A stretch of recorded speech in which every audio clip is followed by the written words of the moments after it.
Eu sou a Dani Machado, você tá no podcast Na Mesa com Dani e hoje eu trouxe um entrevistado muito interessante. Eu tô com o Marcelo, restaurante O Jardineiro. Marcelo é empresário aí que desponta aqui. Quero saber tudo, Marcelo. Me conte, eu quero saber um pouco da sua história, eu quero saber os seus restaurantes, o restaurante novo em Portugal e eu quero falar um pouquinho também sobre qualidade e serviço, que eu acho que vocês têm de sobra lá no Jardineiro. Tudo bem, Dani? Prazer estar contigo, né?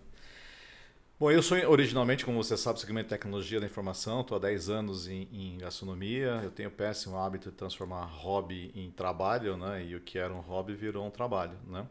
Então a gente está com o Jardineiro já há 7 anos, o Jardineiro muito focado na comida regional brasileira, né? Vocês ganharam um prêmio ano passado. Ganhamos o prêmio do Bom Gourmet como melhor comida regional brasileira, né? Pô, que legal, né? Isso foi bom pro restaurante? É sempre bom, né? Porque é sempre um reconhecimento, ainda mais um veículo como o Bom Gourmet, que é um veículo super respeitado na cidade, né? Então sempre agrega muito valor, sem dúvida. Muita gente, talvez, que não nos conhecesse, passou a nos conhecer por curiosidade do prêmio. E você, inclusive, montou um menu diferente, né? Depois do prêmio. A gente sempre tenta trazer um pouco das regiões do Brasil para o público curitibano, né? O público curitibano é um público exigente, então muitas vezes a gente tem que adequar esse prato de uma outra região do Brasil para o paladar do curitibano, né? A gente já fazia e sempre fez isso. E depois o prêmio ainda mais. Então, sempre no nosso cardápio a gente tenta deixar essa marca de comida regional brasileira. E o que você diz como um público que tem uma característica diferente? O que o curitibano gosta de comer? Isso é uma pergunta de $1 milhão, né? Cada um diz uma coisa. Esse dia eu estava conversando com um grande amigo nosso também, restauranteiro há mais de 30 anos aqui em Curitiba, e ele falou, ó, festival de comida em Curitiba tem que ter mignon e pasta, né? A gente vai um pouquinho na contramão, né? Porque a gente tenta trazer um baião de dois, uma feijoada, um arroz carreteiro, né? Um entrevero, né? Eu me lembro que uma vez, acho que eu até já te contei essa história, a gente fez ali como se fosse um baba ganoush com jiló. As pessoas adoraram. Eu experimentei, não experimentei? Eu não me lembro. Um negócio de jiló que vocês fizeram? Acho que você experimentou. Uma delícia. E aí as pessoas perguntavam, o que é isso? Ah, é berinjela. Ah, comeram tudo. Depois que terminaram de comer, não são, isso aqui era jiló. Pessoal, se eu soubesse que jiló não comia. Mas por que não comia se está gostoso? Né? Então existe muito preconceito, conceitos estabelecidos de que a pessoa gosta ou não gosta dessa comida. E a gente tenta lutar um pouquinho com isso, de mostrar que você tem que experimentar. Você pode até não gostar, mas tem que experimentar. E você acha que isso é característica do curitibano? Agora que você tem um restaurante de Portugal, você conseguiu ver uma diferença? Como é que é? Não, eu acho que não é uma característica do curitibano em si. Acho que isso é muito das pessoas, né? Em Portugal, nós temos uma gastronomia totalmente diferente, né? Com raízes de que a gastronomia brasileira também acabou tendo um pouco disso. Mas é totalmente diferente a comida do dia a dia portuguesa com o que a gente tem de comida do dia a dia aqui. O que você serve lá? Em Portugal nós temos a comida portuguesa em si, comida tradicional portuguesa, mas a gente também faz uma brincadeira com a comida mediterrânea. Então a gente traz um pouco de Espanha, um pouco de França, né? E mescla isso. Quando a gente pensou em ter o restaurante em Portugal, né? Principalmente o meu sócio começou com essa ideia, a gente pensava bastante o que nós vamos agregar, né? Um brasileiro, 2 brasileiros, né? Falando em levar uma comida portuguesa. E o que a gente percebeu muito era levar uma apresentação, uma técnica, um sabor marcante, né? Uma comida com identidade.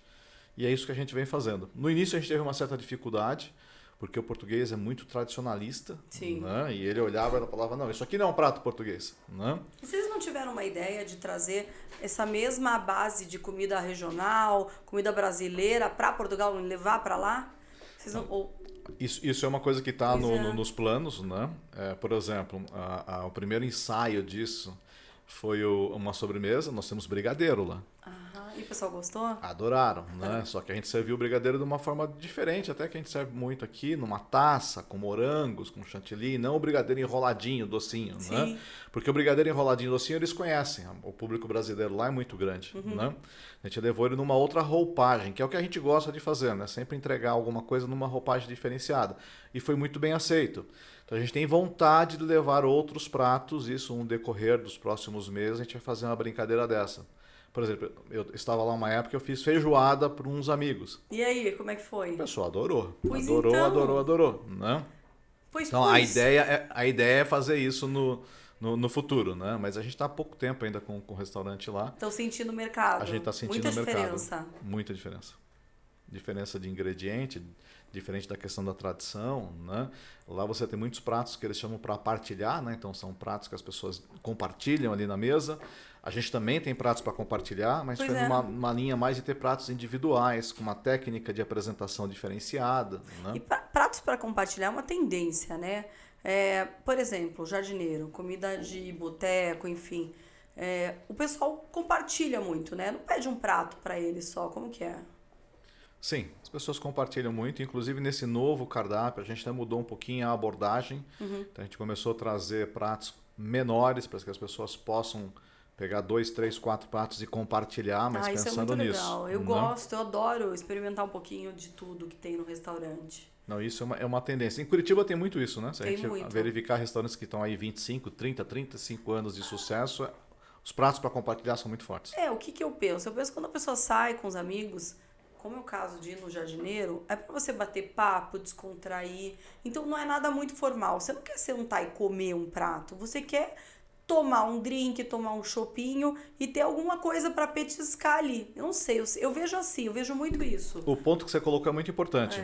Eu tive acesso a 2 pesquisas nessa semana, né? Uma delas, inclusive, em breve vai estar de domínio público, foram pesquisas recentes.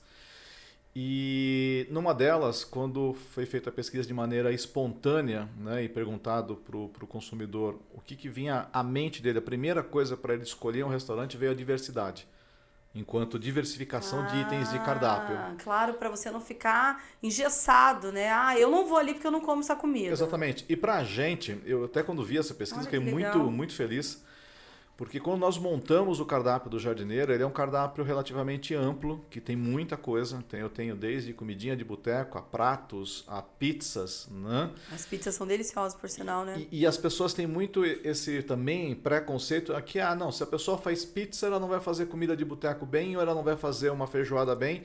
E isso, na verdade, eu acho que é um erro. Se você tem uma abordagem de qualidade, de fazer tudo bem feito, você pode fazer essas coisas bem feitas, né?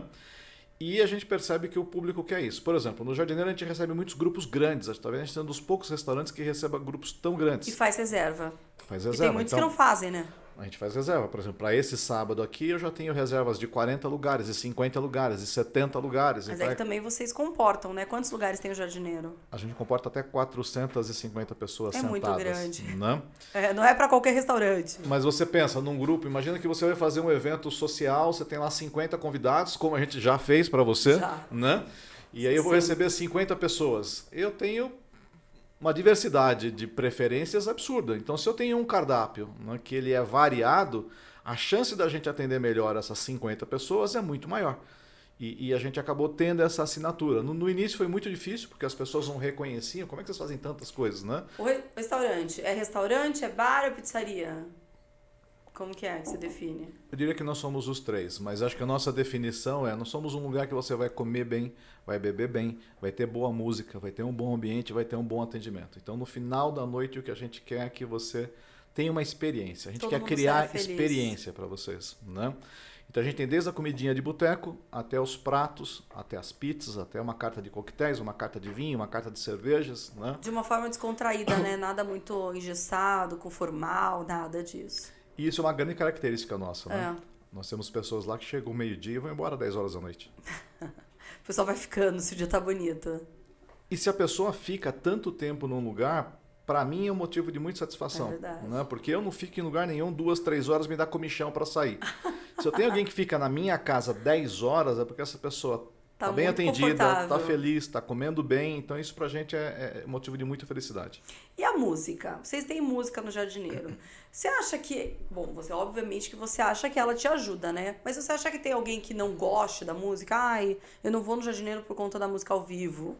Ou você acha que é muito mais uma característica do lugar? Vai ter música ao vivo, as pessoas vão lá porque tem a música ao vivo. As duas coisas. Eu diria que o maior público que vai lá gosta da música e sabe que a música está presente.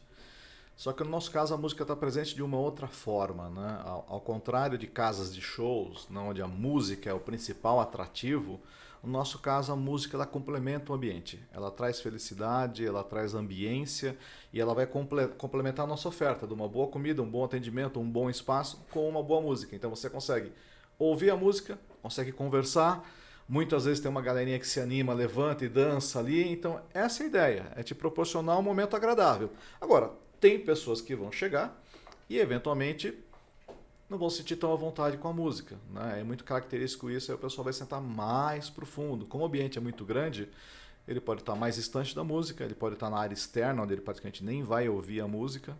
Agora é bem comum as pessoas chegam, eu queria sentar fora da música, né? Ou longe da música. E depois de um tempo ela vai chegando mais perto, e quando a gente vê ela está dançando, né? E você falou muito sobre a qualidade, né? Que o importante para vocês é ter um produto de qualidade, independente se for a pizza, se for o prato principal, a comida de boteco. Quando você fala de qualidade, eu acho que me vem muito à cabeça o produto que você vai usar, né? Não só o serviço, mas a base do produto. Você tem que ter um produto de qualidade. Você prioriza utilizar ingredientes de qualidade, regionais, enfim, como que você faz essa compra e essa produção dos teus produtos? Você prepara a massa lá ou a massa vem pronta? Então, qualidade é uma palavra que você pode ter qualidade boa ou qualidade ruim. Uhum. Eu acho que a qualidade boa deveria ser uma obrigação de todo e qualquer estabelecimento que trabalha com alimentação. Agora, não adianta nada eu ter um ingrediente de primeira se eu manipulo ele de forma errada, se eu armazeno ele de forma errada, né? Se eu não uso técnicas apropriadas para isso. Então, primeiro, a gente tem por norma, desde o primeiro dia, só trabalhar com ingredientes de primeira qualidade. Primeiro ponto. Segundo, exatamente, manipulá-los de maneira correta. Armazenar de uma maneira correta. Armazenar pelo tempo correto, né? E, infelizmente, tem lugares que não praticam isso, né? A questão do sabor, e aí vem toda a questão de combinação de cardápio, né? Eu gosto muito, é uma coisa muito minha. Eu não gosto de entregar as coisas das mesmas maneiras, né? Eu gosto de sempre brincar um pouquinho com a imaginação da pessoa. Por exemplo, aquele prato que nós temos que é o cubinho de mandioca. Nossa, aquilo é uma delícia! Se você for avaliar, no final, aquilo é mandioca com carne seca. Só que se você for pensar em vários bares ou restaurantes de Curitiba, mandioca com carne seca é a mandioca cortada em palito, frita, carne seca salteada com cebola, ela vem por cima. A gente já teve essa opção também, né? Assim como temos uma parecida, mas a gente queria entregar diferente. Então a gente pega a mandioca, tem um processo, uma técnica de cozinhar ela. Ela fica macia. Ela fica macia por dentro, né? Crocante por fora, vai num cubinho. Aí vai um chutney de maçã verde para trazer acidez. Nós pegamos a carne seca, fazemos um crisp dela e coloca em cima. Então no final, se você for avaliar, é mandioca com carne seca. Ela só foi entregue de uma outra maneira. E ela vai vir numa louça específica, com um pestozinho, com uma mini vegetação ali para decorar, né? Tudo isso faz uma diferença na hora da entrega, né? Que acaba também revertendo numa boa qualidade da entrega e não só uma qualidade do ingrediente, né? Então, para a gente isso é fundamental. Eu não vou fazer nada ali que seja simplesmente para fazer como todo mundo faz. A gente sempre vai querer fazer algo diferente. E serviço? O teu restaurante é muito grande. Você tem que ter muitos funcionários? Sim, esse é um desafio. Talvez se eu fosse abrir o jardineiro hoje de novo, eu abriria ele menor. Menor, né? Porque que acontece? Uma coisa é você ter 100 lugares e no giro você atender 200 ou 300 pessoas no giro. Então eu preciso de garçons ou toda a equipe que atendam simultaneamente 100 pessoas e você vai girando.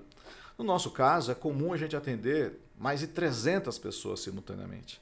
Então essa equipe ela tem que ser 3 vezes mais, né? Então, de fato, é muita gente, né? É uma logística muito mais complicada, né? Imagina que num sábado ali eu tenho em torno de 35 pessoas trabalhando simultaneamente para atender mais de 300 pessoas, né? Mas nós aprendemos. Foi um desafio enorme, mas nós aprendemos como fazer isso. E Marcelo, tendo um menu tão diversificado, não fica muito mais difícil para a cozinha quando tem 300 pessoas no mesmo horário pedindo a mesma coisa? Sem dúvida, né? Sem dúvida. Só que a nossa operação de sábado, por exemplo, que é quando a gente chega nesses números, é uma operação muito focada na feijoada, que foi um prato que a gente acabou se diferenciando na cidade. E a feijoada ela é atendida muito no buffet. Se eu tivesse 330 pessoas, 350 pessoas pedindo 330 pratos diferentes à la carte, essa operação teria que ser gigantesca. A cozinha teria que ser muito maior. Então, você acha que o que desafogou bem foi ter esse buffet do final de semana, que tem a feijoada no sábado e no domingo o barreado. Sim. E além disso, aos sábados agora a gente também permite que as pessoas peçam os itens de cardápio à la carte. Então as porções, as entradas, né? Porque às vezes eu tinha alguém lá que eventualmente ia lá e não gostava tanto da feijoada, não queria comer feijoada por uma restrição, etc. Então a gente abriu o cardápio da la carte. Você sempre tentando atingir todo mundo. Sim, né? Quanto custa a tua feijoada? Nossa feijoada ela é servida também de uma maneira diferente, né? Acho que a maioria das feijoadas em Curitiba é servida a preço fixo, né? A nossa feijoada ela é servida em sistema de buffet por peso. E por que por peso, né? Talvez a gente deva ser uma das poucas empresas, poucos restaurantes que faz isso, né? Com a qualidade que a gente serve, né? Mas como a gente recebe grupos grandes, a gente recebe muitas famílias também, a gente percebeu que isso é um modelo mais justo. Se eu recebo uma família, é um casal de adultos e 2 crianças, as pessoas pagam efetivamente pelo que elas consomem. Isso é né? legal. Então, eu já pensei em mudar isso e quando eu converso com os meus clientes, eles não, mantém assim, eles gostam muito do modelo, tanto que a casa está cheia todo sábado. Né? Sim. E funciona o dia inteiro, sábado. No sábado nós abrimos ao meio-dia e vamos direto até meia-noite. Caramba, a feijoada são vai até às 16 horas, são 2 turnos. 2 turnos? Sim. A feijoada vai até às 16 horas, né? E depois isso o Tirando cardápio. você que fica em um turno só, né? Sim. O dia todo. Sim, eu faço jornada dupla no Jornada sábado. dupla, né? Marcelo, como que é você dá conta de cuidar do restaurante aqui? Você ainda tem a sua empresa de softwares? Como é que é? Na verdade, a empresa de tecnologia, ela anda sozinha, né? Os Essa meus você outros não sócios trabalha tocam, eu fico mais um conselho, vamos dizer assim. Uhum. Mas aqui no Jardineiro você atende e no restaurante de Portugal, como é que chama de Portugal? Mar Vivo, restaurante. Mar Vivo também você atende lá. Eu e meu sócio nos revezamos, né? Então, durante uma época eu estou lá, outra ele está lá, e aí a gente tem uma equipe que a gente gerencia à distância, que também é um desafio. Na verdade, o restaurante de Portugal está sendo um grande MBA, está sendo um doutorado para a gente. E também tem diferença em normas, enfim, na legislação, contratação de funcionários. Deve ter muito desafio, né? Tem bastante coisa diferente, sim. Fornecedor. Né? Fornecedor é um dos pontos mais complexos. Né? A gente tem aqui no Brasil, até porque o Brasil é muito maior, né? A gente tem uma gama de fornecedores aqui muito grande. Né? Lá a gente não tem essa oferta de fornecedores tão grande. Então, desenvolver fornecedor foi e ainda é, em alguns aspectos, um desafio, porque o fornecimento é o nosso insumo principal. Né? Então, é um item sempre de preocupação, mas a gente vem melhorando esse desenvolvimento lá, vem aprendendo também. Por isso que eu digo, é um grande aprendizado, está sendo um grande aprendizado. Eu, como sempre, gosto de estar vendo coisas novas, desenvolvendo coisas novas. Para mim está sendo muito bacana isso, porque a gente está aprendendo como desenvolver isso de maneira totalmente diferente do que é aqui. Você estudou gastronomia, né? Sim, eu me formei em gastronomia, fiz uma pós-graduação de cozinha autoral na PUC, fiz uma pós depois em Portugal, na Associação dos Cozinheiros Profissionais de Portugal. Em tudo que eu entrei na minha vida, eu sempre estudei muito. E para mim, o segmento dos restaurantes, a gente chama de restauração em Portugal, né? O segmento de comida também aqui, da gastronomia, ele não é diferente. É uma linha... Eu sempre digo que cozinha ela é técnica e processo. As pessoas acham que cozinha não é processo, mas cozinha é processo. Né? Se eu quero fazer um prato igual todos os dias para 50, 100 ou 200 pessoas, são processos. Então, eu tenho que definir a técnica e definir os processos e que eles aconteçam. Então, cozinha é técnica e processo. Assim como tantas funções, né, tantas profissões são.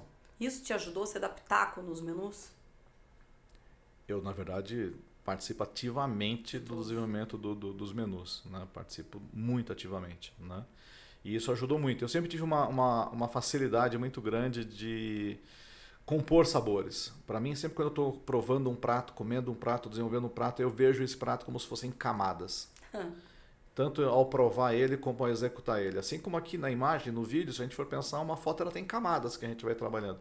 Para mim, um prato ele tem camadas e sabor. A gente tem que ter a habilidade para construir essas camadas. Eu vejo muito isso. Então, eu participo ativamente na elaboração dos cardápios. Hoje em dia que você tem um chefe executivo lá, o que fica... Nós temos o Lafayette, né, que é uma pessoa espetacular, muito competente. E o Lafayette foi um dos meus professores. Eu fiquei anos tentando trazer o Lafayette para o restaurante. Ele fez trabalhos de consultoria para a gente. E hoje ele está 100% do tempo lá conosco. Ele tem uma uma abordagem muito parecida com a minha, nessa linha de cozinha regional brasileira. Ele gosta do ingrediente regional, ele gosta de trabalhar a apresentação. Ele melhorou muito a apresentação dos nossos pratos, o sabor. Então, trouxe a carne de onça, que eu achava que era uma coisa que faltava no restaurante. Eu ouvi isso muito tempo. E aí a carne de onça é um bom exemplo que você traz, porque ela está muito ligada à questão da qualidade. A minha preocupação em trazer a carne de onça para o restaurante ou para o cardápio de bar sempre foi em relação à questão do frescor, da temperatura correta, da manipulação correta. É importante a cor, é importante a qualidade, é importante a temperatura, o manuseio, né? E eu sempre achei que a gente não estava preparado, né, para fazer isso como eu gosto de fazer as coisas lá no restaurante. Até que chegou um momento que a gente foi pesquisar, olhou, pensou e falou, não, agora a gente está pronto, né? Então criamos todo um processo. Não, e ela está servida de uma forma diferente, muito gostosa, né? E a gente faz a carne de onça, a gente recebe a carne todos os dias. Então a gente moe a carne todo dia por volta do horário de abertura. Essa carne nunca vai ser de um dia para o outro. O pão é especial, enfim. A gente sempre dá o nosso toquezinho, é um prato tradicional, mas que a gente procura colocar a nossa identidade nele. E como é bar, pizzaria, coquetelaria lá? Isso também é uma coisa muito importante, né? Sim, a gente tem uma carta de coquetel, a gente trabalha muito forte com a Diageo. A Diageo sempre foi nosso parceiro na criação dos coquetéis desde do primeiro momento. Então a gente sempre desenvolveu o cardápio de coquetelaria com mixologistas indicados pela Diageo, né? Só que nós não somos uma casa especializada em coquetéis. Nós temos uma boa carta de coquetéis, né? Caipirinha, tem caipirinha? Caipirinhas é o que a gente mais vende, né?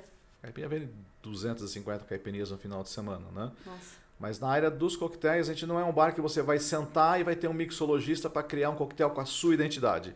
Nós temos bons coquetéis, são muito elogiados. Uma carta boa. Uma carta boa. Permanente. Que vai atender os principais e custos. O que mais ali. vende? Chopp, cerveja? Nós, pela nossa característica de comida regional, né, do calor, da música, etc., a gente vende muita cerveja e muita caipirinha. Né? Cerveja e caipirinha combinam super bem. A gente vai vender o vinho ali também, por exemplo. A gente posso até te adiantar agora em primeira mão, a gente vai fazer um evento harmonizando vinhos brasileiros com comida regional brasileira, né? Isso em breve vai estar sendo lançado. As pessoas têm alguns preconceitos ainda com vinho, né? O vinho, para muitas pessoas, ainda é uma bebida que tem que ser bebida numa ocasião especial, né? E não, o vinho pode ser bebido em qualquer ocasião, né? Assim como o destilado, assim como a cerveja. Então a gente vai começar a fazer um trabalho de desmistificar um pouco isso, né? Por que eu não posso estar comendo um dadinho de tapioca e tomando um bom vinho? E as pessoas desconhecem uma outra coisa. A bebida que melhor combina com uma feijoada é um bom espumante, porque a perlagem vai ajudar a limpar as papilas gustativas na questão da gordura, que a feijoada é um prato. Eu de fato nunca comi feijoada sempre com Então, chopp ou caipirinha. E o chopp seria a pior bebida para você estar com a feijoada, né? Porque ele é um fermentado, ele vai te ajudar a estufar. A caipirinha não pela acidez do limão, né? Mas o vinho, um vinho branco bem ácido também seria muito bom, né? Olha só. E as pessoas desconhecem isso, a gente vai começar a trazer essa questão também para fazer uma brincadeira com as pessoas. E você acha que tá certo? O restaurante tem que educar o cliente? Como é que é isso? Eu acho que sim. Nós somos profissionais da área, né? Então acho que cabe a gente, assim como, por exemplo, há muitos anos atrás você não tinha um iPhone. A Apple criou o conceito do iPod e trouxe um conceito de tela touch, e assim como tantas outras empresas, né? Acho que nós, como especialistas do setor, a gente sempre tem que trazer conhecimento. E aí a pessoa que consome esse conhecimento, se sente bom com ela incorpora na sua vida ou não. Aquela que porventura não gostou, ela não incorpora. Mas acho que cabe a gente trazer opções ao cliente. Opções eu acho muito interessante, mas é que eu vi esses dias... o restaurante tem que educar o cliente. Eu até ri um pouquinho, porque... Como educar o cliente? Por exemplo, o restaurante vende um mignon, que você falou, com uma massa. Pô, mas isso não é nenhum prato gourmet, sofisticado, com inovação, com técnica, com nada. Mas o curitibano gosta de comer isso, né? Como é que você vai passar no prejuízo? Então, não, eu faço uma comida diferenciada, uma cenoura galáxica, sei lá o que, mística, e eu não faço teu mignon. Então, você acha que existe isso? O restaurante passar por uma certa ignorância? Acho que são escolhas, né? São escolhas do empresário, são escolhas dos consumidores, né? Para mim não tem certo ou errado. Tem estratégia que funciona e estratégia que não funciona. Sempre que você define uma estratégia, na sua cabeça ela é uma estratégia correta, mas ela pode não funcionar, né? Ou pode funcionar. E também cabe a você ter um pouco de desapego a conceitos. Poxa, tive uma ideia, ela não está funcionando, eu posso morrer abraçado com ela, ou eu posso me adequar, né? O que eu penso de novo. Então, assim, no Brasil, na questão do empreendedorismo, por exemplo, existe muito preconceito em relação, poxa, eu desenvolvi uma estratégia, desenvolvi um negócio, fiz e não deu certo. E aí as pessoas falam, tá vendo? Aquela pessoa fez tal coisa e foi mal sucedida, é um fracassado. Não! Na Califórnia, que é nos berços do empreendedorismo, né? No Sudeste Asiático também, isso muito forte hoje, você acerta, faz e erra, mas você aprende com os erros também. E isso vai te trazer mais resiliência para um próximo projeto. Então não é vergonha errar. Erro e acerto, né? Exatamente. Acho que é vergonha, muitas vezes, o que é errado é você morrer amarrado, né, com uma má ideia ou com uma coisa que não funcionou. Né? Eu sou muito assim, eu desenvolvi alguma coisa, funcionou, ótimo, vamos sempre melhorar. Não funcionou, muda. Essa ideia não é boa, põe na caixinha de coisas que não funcionaram e vamos desenvolver uma que funciona. Então, nesse ponto, acho que não tem certo ou errado, né? Você pode desenvolver lá um segmento de uma comida ultra, mega, né, desenvolvida, técnica diferente, e eu posso ter uma região ou um grupo de clientes que gostem daquilo. Ou eu posso estar tentando vender isso numa região que eu não tenho consumidor. Aí não adianta, né? Porque o restaurante sem cliente não sobrevive, né? Marcelo, e o teu restaurante? Um restaurante muito grande, obviamente que devem existir reclamações, gente que gostou disso, gente que não gostou daquilo. Você acha que o cliente sempre tem razão? Como é que você imagina isso para o teu negócio? Eu tenho uma opinião muito transparente em relação a isso e eu digo, o cliente tem razão até o momento que ele perde a razão, né? Então, o que eu sempre digo para os meus funcionários é assim, tudo que a gente colocar no cardápio, tudo aquilo que a gente se propor a fazer tem que ser o melhor. E se não estiver no melhor, o cliente tem total direito, né? E a gente agradece quando isso acontece, dele nos avisar e falar, olha, eventualmente isso aqui não estava na temperatura adequada, ou deveria ser crocante e não veio crocante. Isso é consultoria gratuita. O cara está te mostrando um erro para você corrigir aquele erro.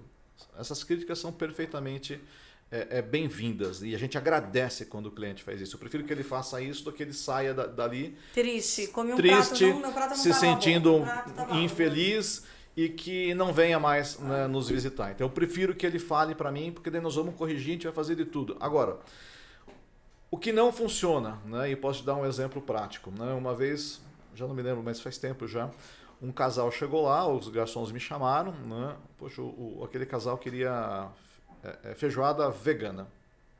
Aí eu fui até a mesa deles, conversei com eles, falei, poxa, o que aconteceu? Os garçons me chamaram, né? Ah, não, a gente tinha visto um anúncio de feijoada vegana, a gente gostaria de feijoada vegana. E eu falei, olha, eu acho que houve algum equívoco, né? Porque nós nunca fizemos feijoada vegana. Eu até nem sei como fazer uma feijoada vegana, não é o nosso estilo de gastronomia. Porque se for vegana não é feijoada, feijoada tem que ter carne de porco. Eu também pé, rabo e orelha, senão não é feijoada. Parto desse princípio. Aí é feijão com qualquer coisa. Exatamente, né? Feijoada é com E eu falei, como a gente nunca fez, nós nunca anunciamos. Então acho que vocês devem ter se equivocado o local. Infelizmente eu não posso atendê-los nessa questão. Mas lá no nosso buffet tem uma série de outros pratos, né, que podem se encaixar, né? Dê uma olhadinha. Ah, não, tudo bem, né? Até me parecia que eles tinham compreendido. Eles saíram dali, foram no Google e deram nota 1, não tem feijoada vegana. Aí o que eu vou fazer? Eu não me propus a vender feijoada vegana. Não acredito. Né? Então, quando você recebe esse tipo de crítica, aí eu falo, esse é o momento que o cliente tinha razão até ele deixar de ter razão, porque ele não tem razão em me avaliar por algo que eu não me propus a vender. E que difícil isso, né? Porque fica a avaliação negativa ali. Fica. Você não tem como justificar. Você pode escrever embaixo, eu nunca tive feijoada vegana, mas um ficou. Sim, né? Então aquele um ficou, ele vai te prejudicar no seu ranking, né? Mas por outro lado, existem alguns casos como esse, né? Então eu acho que você tem que ser avaliado por aquilo que você se propôs a vender para o consumidor. Então se eu te propor a vender essa camiseta, essa camisa, né? Eu tenho que ser avaliado por uma camisa polo, né, desta cor. Eu não posso ser avaliado e não ter vendido para você uma calça ou uma camisa de botões de manga comprida, porque eu não me propus a vender esse tipo de produto. Então toda avaliação que vem sobre aquilo que a gente nos propõe, ela é sempre bem-vinda por bem ou por mal e a gente sempre vai dar muita atenção a ela. Agora, avaliações como essa que eu te falei, Difícil, o que você né? vai fazer? Nossa, Né? muito difícil. A gente recentemente, por exemplo, nós somos uma área que recebe pets, né? Você já viu isso lá também. Dentro né? do restaurante não, só fora. Dentro do restaurante não, somente na área externa, até por uma questão, a própria lei municipal hoje de Curitiba, né? Existe uma lei específica para isso, ela trata sobre isso. Então eu não posso ter pets, né, numa área que eu tenha próximo de onde eu sirvo a comida, de onde eu tenho manipulação da comida, e como a gente tem buffet aos sábados, né? Tem buffet aos domingos também. Então a gente permite os pets na área externa e eles são super bem-vindos. Esse final de semana mesmo tinham vários pets, as pessoas gostam. Eles não brigam? Isso é um ponto de estratégia, né? A gente sempre procura ir colocando eles em pontos distantes. Né? Então chegou um pet, nós já estamos olhando assim, aqui essa mesa não tem nenhum pet próximo, então põe ele ali. Né? Então isso faz parte um pouco da tua experiência do dia a dia. Né? Então a gente já vai fazendo essa alocação na área externa. Mas outro dia chegou um casal ali, estava chovendo, e como estava chovendo a gente não montou a área externa, nossa área externa é muito grande, né? São 250 metros quadrados, cabem 150 pessoas, e nós não montamos, estava chovendo, não tinha por que montar. E aí eles chegaram e falaram, nós vimos que vocês recebem pets, e nós explicamos, olha, mas infelizmente é na área externa, e como está chovendo, não está montando. Eles foram embora e também foram lá no Google e nos avaliaram com uma nota ruim porque a gente não pôde receber o pet dele, né? Puxa, que complicado, né? Então isso é bem complicado, né? Mas faz parte, né? Marcelo, erros e acertos aí na tua carreira de restauranteur. Nossa, acho que eu mais errei do que acertei, né? Mas aí você fala pra gente conseguir já visualizar e não fazer também. Então, é difícil, né? São tantos erros. Eu diria que quando a gente comprou o Jardineiro é um restaurante que fez 15 anos agora, né? Eu talvez, se tivesse voltando lá atrás, eu teria mudado o nome. Eu não teria mantido o nome O Jardineiro, né? Ele acabou, ele não é um nome que remete tanto. Eu até hoje recebo ainda convite. Por que será que é O Jardineiro, né? Não, eu sei por quê, né? A pessoa que fundou o Jardineiro, ele tinha essa historinha, ele me contou, né, depois, ele tinha a questão de que as pessoas, assim como as plantas, quem cuida das plantas é o jardineiro. Então o jardineiro vai na plantinha, ele poda, se você tem lá um fungo, ele trata daquele fungo, ele rega, a história é bonita, né, para que essa planta floresça com força, né, que ela traga flores, traga frutos, né? Então na ideia inicial do fundador, o jardineiro, então, seria, né, a pessoa que cuidaria de cada pessoa que estivesse lá dentro, né?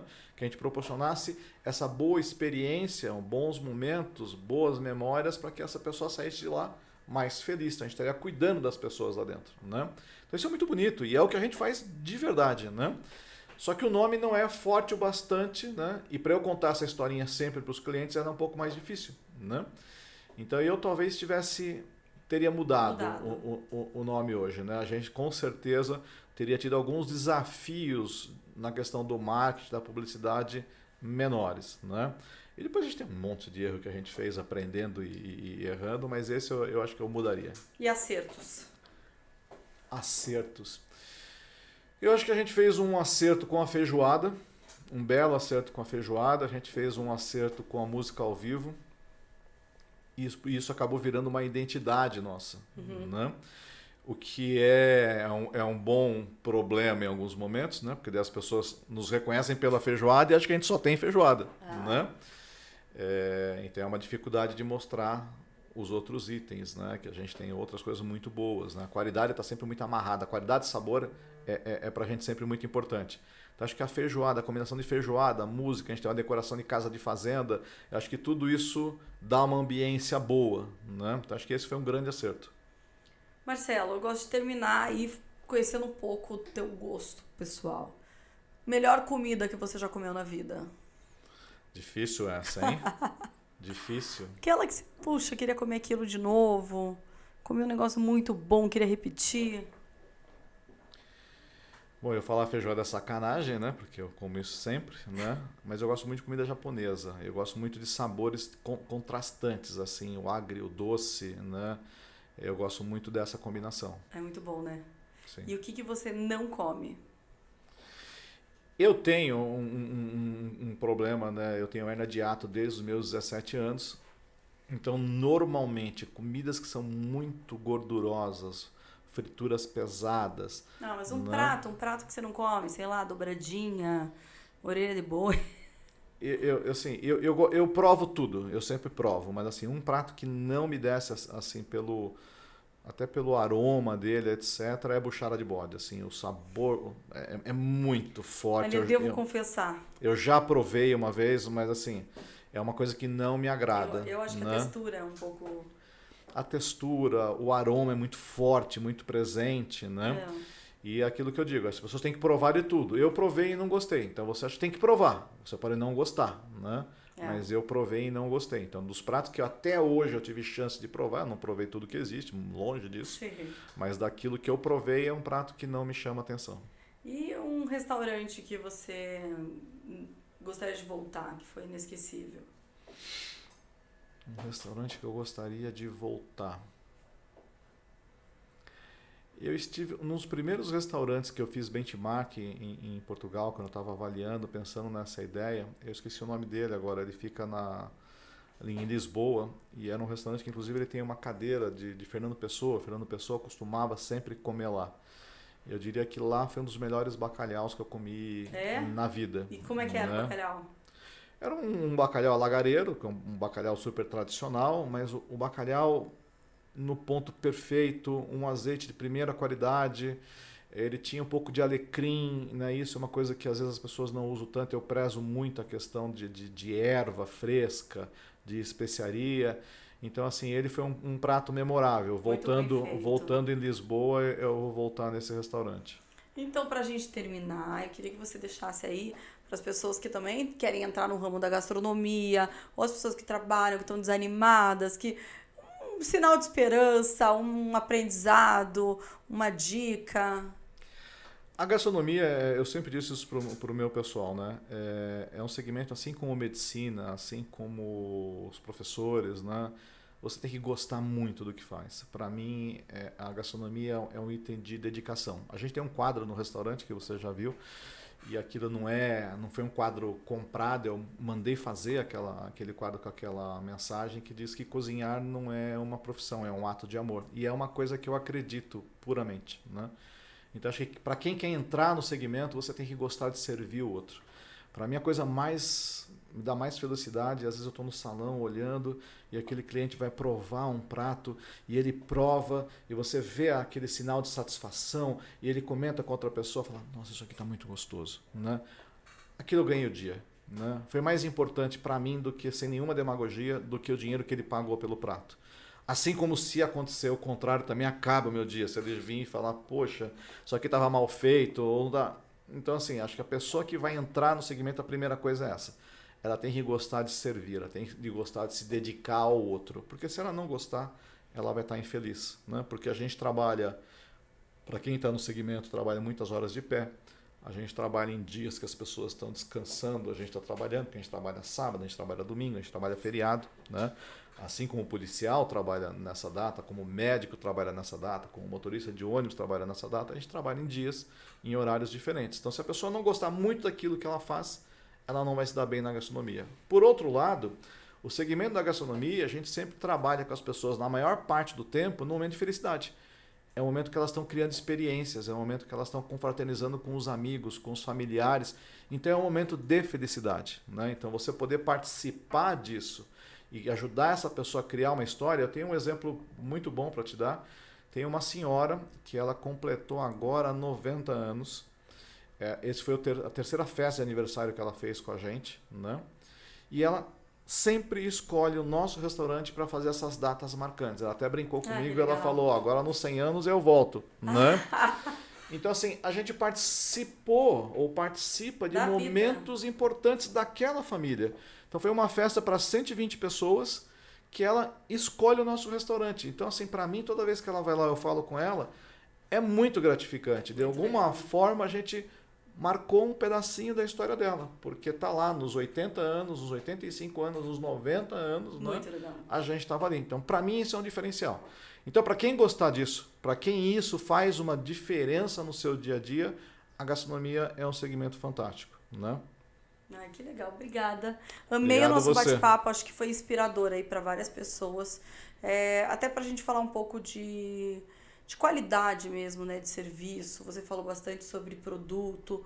O seu restaurante é gigante, dá muito mais trabalho. Então, acho que foi um bate-papo bem legal, bem produtivo. Obrigada, espero vocês no próximo.